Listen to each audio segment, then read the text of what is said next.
and welcome to the DIY Cooking Zone.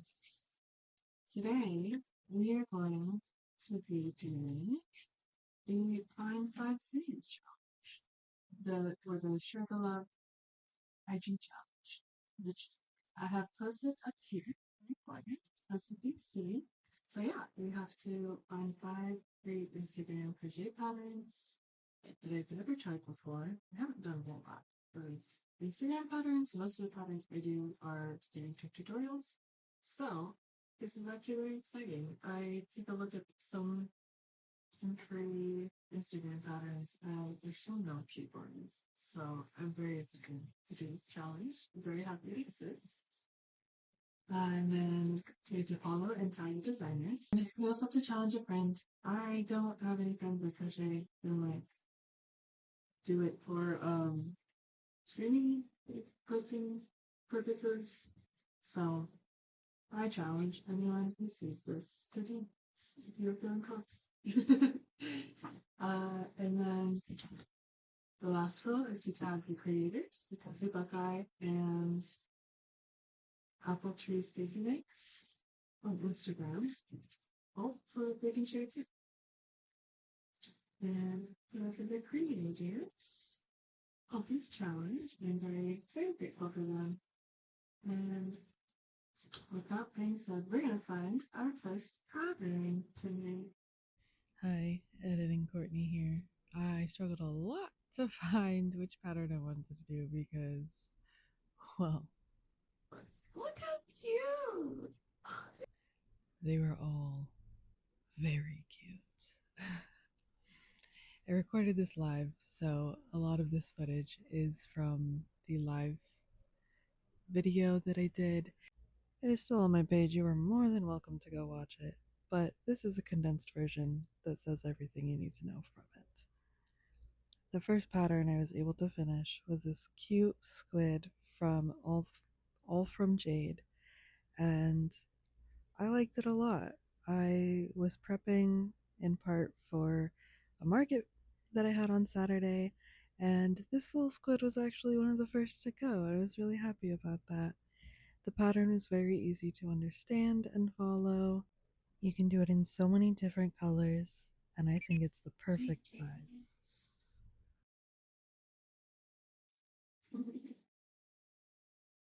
The next pattern I made was this cute Hedwig Owl.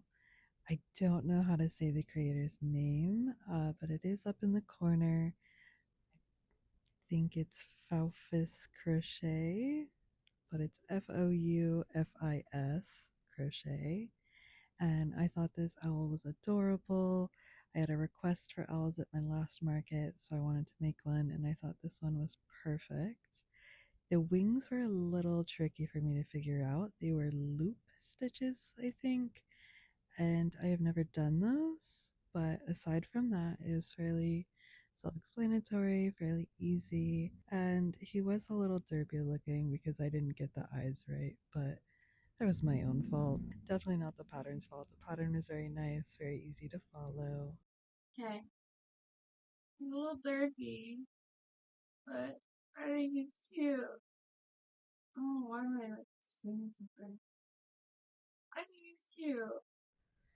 Next up, we have a cute, tiny little duck that swings, and you can make it into a car hanger or like a bag charm, whatever you want. I gave it my own touch with a big little booty. But the original pattern is by Sweet Softies, and it was fairly easy to follow. It was a bit tricky just because it was pretty tiny, but he is adorable.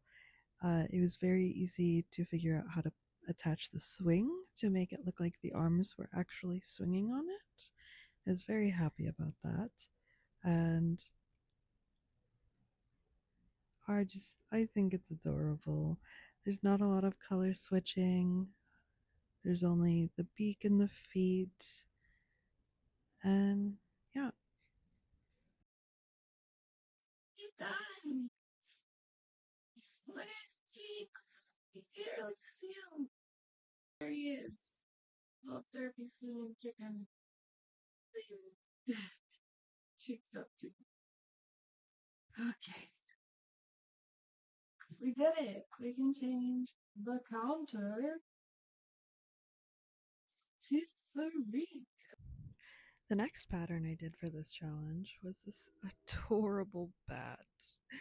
It is by naomi dot underscore dot crochet, and I really like the little face that's made in between her username. But yeah, I made this bat. It was fairly easy. He's a little chubby. He's very cute. I struggled a bit with the wings. Um, Mostly in figuring out which way they went when I put them on. I thought I did them wrong, and I was just looking at them the wrong way. But he was very cute. He worked up fairly fast. I liked him a lot, and he was also one of the first things to sell at my market, so that was exciting. The original pattern is in black, but I decided to do purple to change it up a bit because I thought that would be fun, and I feel like it made it not look so much like a bat, but I didn't get any comments that it didn't, so I think it was okay. The pattern uses some bobble stitches, some double crochets. You do the ears and the wings separately and then sew them on, so there is sewing, but not too bad overall. And very detailed for when you do need to. Okay.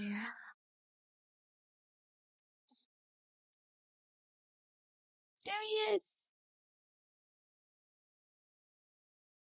And here he is with his fangs and his smile. I put them on after my live, but it's so adorable. It just ties it all together so well.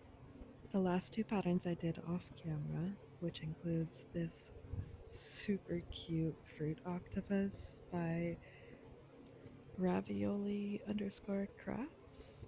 If I'm saying these right. If I'm not, I apologize. Feel free to correct me. Um, this is supposed to be a strawberry octopus, but I completely spaced adding the white seed embroidery portion of it, so it became a tomato for me. And my partner pointed out that it looks like a splattered tomato with the tentacles. So I thought that was really cool. It was very fun to make. I know octopus patterns are a huge go-to for market makes, and so I haven't seen any fruit ones, and I thought it was super cute. And I just realized that the eyes are actually a lot bigger than the ones I used, and I think that makes it look super cute. But smaller eyes also still looks good, and I would definitely recommend making this either as a tomato or a strawberry. And then the last one I finished was this cute pocket frog by lecromi. Again, I hope I'm saying that right. I forgot to add the face and the blush, and I put the eyes a little different sizes and placement. But I think he's super cute. I thought about adding a swing and making him a swinging pattern, but I kind of just left him as he was, and I put him for my market in a claw machine, and he got some attraction. Someone just bought him out of the claw machine, didn't even want to do the claw machine, but he's super cute. I got a little confused on the baubles. As you can probably tell, they don't look the best, but I probably used a different hook, and I just, different tension means different bauble.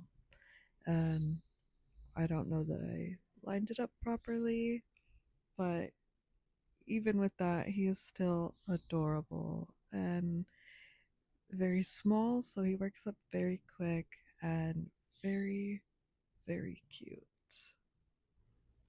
Also, as part of this challenge, I tried doing this cute chubby owl, but I was not able to finish it. I had to do 2 different days worth because I ran out of yarn. I'm using Dollar Tree yarn and did not have a lot. And then the color I wanted to use for the beak and the claws, I also did not have enough of, and I still have not gotten more. So he is not entirely finished, but he is adorable. He is more time consuming than I thought he would be, but it makes sense. He's pretty big. But he is adorable. I struggled a little with getting the color changes just right, but that's because I didn't know how I wanted to color change. If I hadn't second guessed it, it probably would have been fine. But he's adorable. He is almost finished, and I will finish him, but I'm not counting him towards a finished product for this challenge because he's not done yet. But I wanted to show off the cuteness of him. It is by JM underscore Adora. Sorry. JM underscore adorable plushies, and they are adorable. And this is what I was able to finish of him. He is chonky and cute. As you can see, the color change is a little awkward, but again, that's my fault, not the pattern. I still have to do the beak and the claws, but I will get there. I made it so the wings are kind of flappable and still stick up, which I think is super cool. And then the tail is adorable. I did struggle a little bit with it, but because you had to leave a space for it, and that I've never done that before, so it was confusing. But otherwise, so cute. Such a good pattern. Also unfinished was this adorable walrus. I don't entirely remember why I gave up on it. I know it worked with front loops and back loops. I don't know if I was getting those confused or if I just didn't have my stitch marker. Might have been that I didn't have my stitch marker and I didn't want to find it. But it is a cute pattern by crochet underscore by underscore KT. And I highly recommend checking it out. It is super cute. I think once you get it down, it would be a very good market make. I will be coming back to it, but I don't know. Try it out and let me know how it goes for you. I'm actually very excited to go back to this. I think it's adorable. And here are all 5 that I finished for this challenge compiled into one picture. This can be found on my Instagram, or maybe you found this video from the Instagram post. I don't know. But these are all of them. I had a lot of fun making all of these. I think they're all adorable. And I'm really excited to make more Instagram patterns because of this challenge. So thank you, the Cozy Buckeye, and to Apple Tree Stacy Mix for creating this challenge. I had a lot of fun and I look forward to doing more challenges. And again, if you made it this far and you are called to do this challenge, I am challenging you, whether you make a video for it or not. I hope you find some very cute free patterns. And thank you for watching if you made it this far. I appreciate you. If it makes you happy, feel free to like, comment, and subscribe. And I will see you in the next one. Make sure you go slay and crochet your best day. Okay, bye.